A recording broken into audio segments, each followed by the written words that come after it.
2 Samuel 3. There was a long war between the house of Saul and the house of David. David grew stronger and stronger, while the house of Saul became weaker and weaker. Sons were born to David at Hebron. His firstborn was Amnon of Ahinoam of Jezreel. His second, Kiliab of Abigail, the widow of Nabal of Carmel. The third, Absalom, son of Maacah, daughter of King Talmai of Geshur. The fourth, Adonijah, son of Haggith. The fifth, Shephatiah, son of Abital. And the sixth, Ithream of David's wife Eglah. These were born to David in Hebron. While there was war between the house of Saul and the house of David, Abner was making himself strong in the house of Saul. Now Saul had a concubine whose name was Rizpah, daughter of Aiah, and Ishbaal said to Abner, "Why have you gone into my father's concubine?" The words of Ishbaal made Abner very angry. He said, "Am I a dog's head for Judah? Today I keep showing loyalty to the house of your father Saul, to his brothers and to his friends, and have not given you into the hand of David, and yet you charge me now with a crime concerning this woman. So may God do to Abner, and so may he add to it. For just what the Lord has sown to David, that will I accomplish for him, to transfer the kingdom from the house of Saul and set up the throne of David over Israel and over Judah from Dan to Beersheba." And Ishbaal could not answer Abner another word, because he feared him. Abner sent messengers to David at Hebron, saying, "To whom does the land belong? Make your covenant with me, and I will give you my support to bring all Israel over to you." He said, "Good, I will make a covenant with you, but one thing I require of you, you shall never appear in my presence unless you bring Saul's daughter Michal when you come to see me."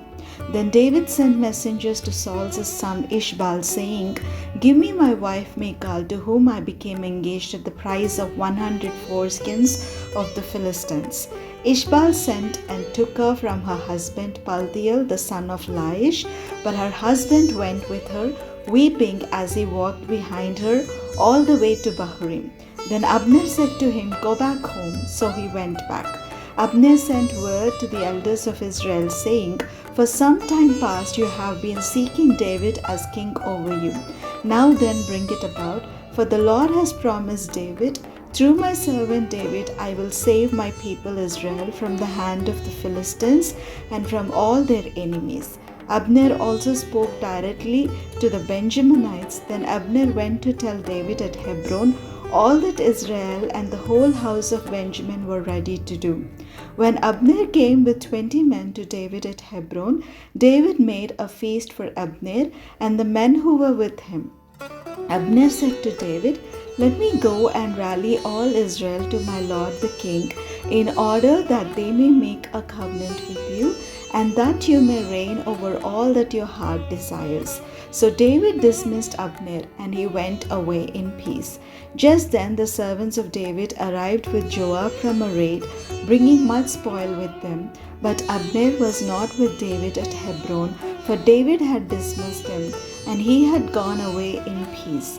When Joab and all the army that was with him came, it was told Joab, "Abner son of Ner came to the king, and he has dismissed him, and he has gone away in peace." Then Joab went to the king and said, "What have you done? Abner came to you. Why did you dismiss him so that he got away? You know that Abner son of Ner came to deceive you, and to learn your comings and goings, and to learn all that you are doing." When Joab came out from David's presence, he sent messengers after Abner, and they brought him back from the cistern of Sirah, but David did not know about it. When Abner returned to Hebron, Joab took him aside in the gateway to speak with him privately, and there he stabbed him in the stomach. So he died for shedding the blood of Asahel, Joab's brother.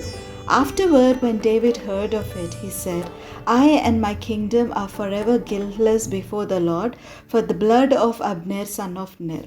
May the guilt fall on the head of Joab and on all his father's house, and may the house of Joab never be without one who has a discharge, or who is leprous, or who holds a spindle, or who falls by the sword, or who lacks food. So Joab and his brother Abishai murdered Abner because he had killed their brother Asahel in the battle at Gibeon. Then David said to Joab and to all the people who were with him, Tear your clothes and put on sackcloth and mourn over Abner. And King David followed the bier. They buried Abner at Hebron. The king lifted up his voice and wept at the grave of Abner, and all the people wept.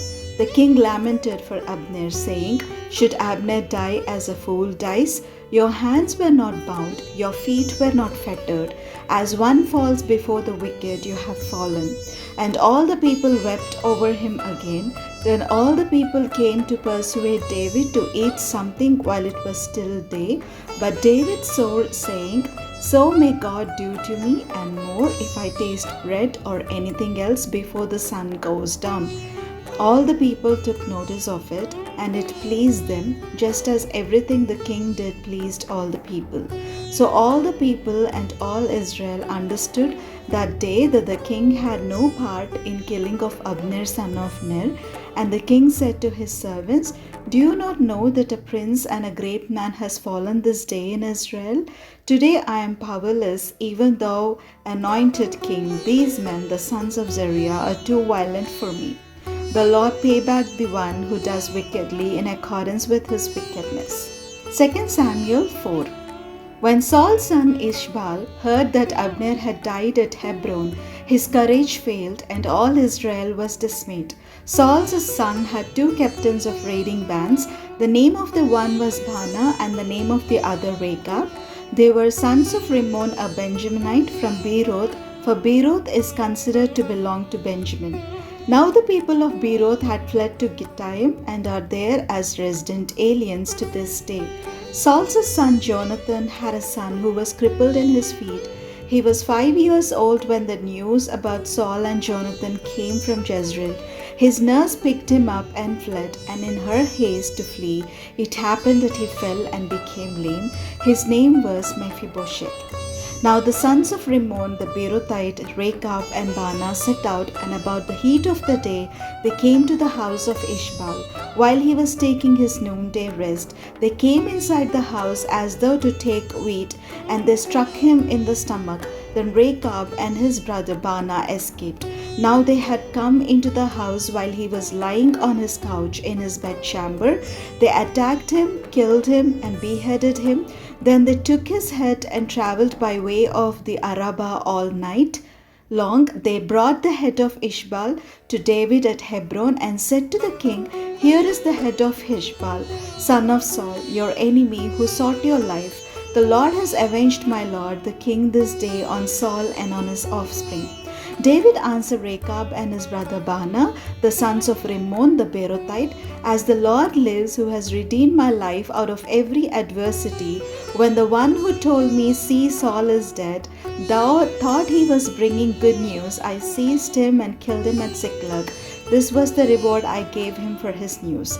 How much more then, when wicked men have killed a righteous man on his bed, in his own house? And now shall I not require his blood at your hand, and destroy you from the earth? So David commanded the young men, and they killed them. They cut off their hands and feet, and hung their bodies beside the pool at Hebron. But the head of Ishbaal they took and buried in the tomb of Abner at Hebron.